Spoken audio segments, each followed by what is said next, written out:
প্রিয় বন্ধুরা, আসসালামু আলাইকুম রাহমাতুল্লাহ। আজ আবারও চলে এলাম আপনাদের মাঝে চমৎকার ও শিক্ষণীয় একটি গল্প নিয়ে। ভিডিওতে একটি লাইক দিয়ে চলুন আজকের গল্পটি শুরু করা যাক। বন্ধুরা, গল্পটি হচ্ছে অষ্টম হিজরি। মক্কা বিজয়ের পর চারিদিকে তখন বিজয়ের আনন্দ। কিন্তু এরই মাঝে ১০ জন যুবক পাহাড়ের আড়ালে দাঁড়িয়ে ইসলামের পবিত্রতাকে উপহাস করছিল। সেই ১০ জন যুবক তখনও ইসলাম গ্রহণ করেননি। তাদের মধ্যে একজন ছিলেন আবু মুজহারা। তিনি ছিলেন অত্যন্ত সুমিষ্ট কণ্ঠের অধিকারী। বন্ধুরা, আবু মুজহারার কণ্ঠ অনেক সুমিষ্ট কণ্ঠ হলেও, অনেক সুন্দর কণ্ঠ হলেও তিনি তখনও ইসলাম গ্রহণ করেননি। বন্ধুরা, হযরত বেলাল রাদিয়াল্লাহু তাআলা যখন কাবা ঘরে দাঁড়িয়ে সুমধুর কণ্ঠে আযান দিচ্ছিলেন, তখন ওই যুবকরা আড়ালে দাঁড়িয়ে তাকে বিদ্রূপ করে নকল করছিল। আবু মুজহারাও দম্ভ ভরে সেই আযানের প্রতিটি শব্দকে উচ্চস্বরে পুনরাবৃত্তি করছিল, ব্যঙ্গ করছিল।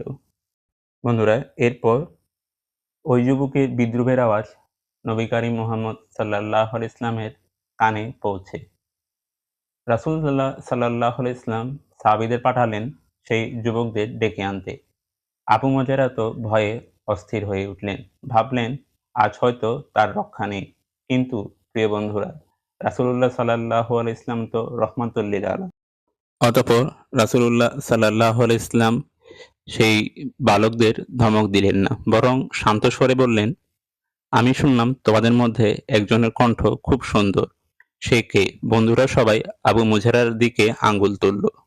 তখন রহমাতুল লিল আলামিন নবীজি রাসূলুল্লাহ সাল্লাল্লাহু আলাইহি ওয়াসাল্লাম আবু মুজহারাকে বললেন, দাঁড়াও এবং আযান দাও।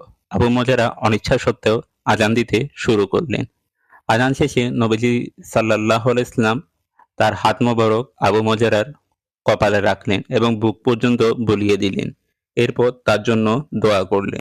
রাসূলুল্লাহ সাল্লাল্লাহু আলাইহি ওয়াসাল্লাম আবু মুজহারার কপালে হাত রেখে দোয়া করলেন, বারাকাল্লাহ ফিক, অর্থাৎ আল্লাহ তোমার উপর বরকত দান করুক।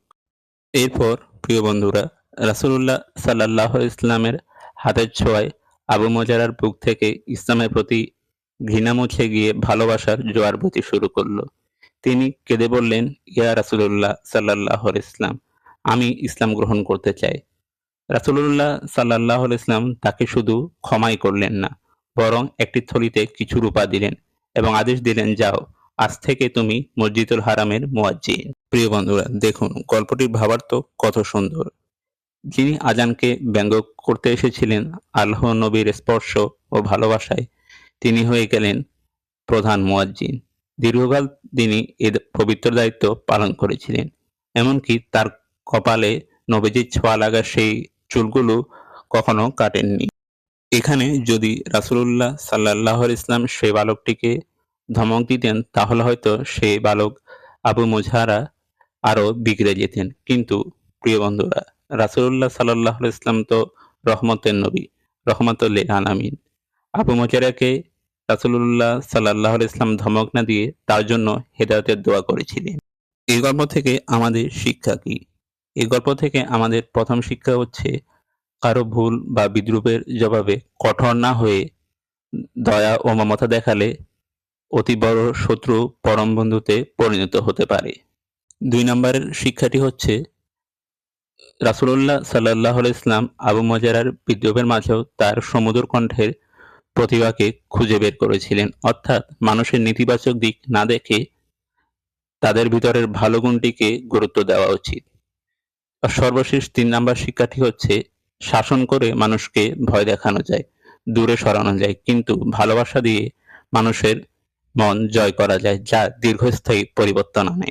প্রিয় বন্ধুরা, গল্পটি আজ এখানেই শেষ করছি। গল্পটি আপনার কেমন লাগলো অবশ্যই কমেন্টে জানান। ইউটিউবে সাবস্ক্রাইব এবং ফেসবুকে ফলো মাস্ট। আজ এখানেই বিদায় নিচ্ছি।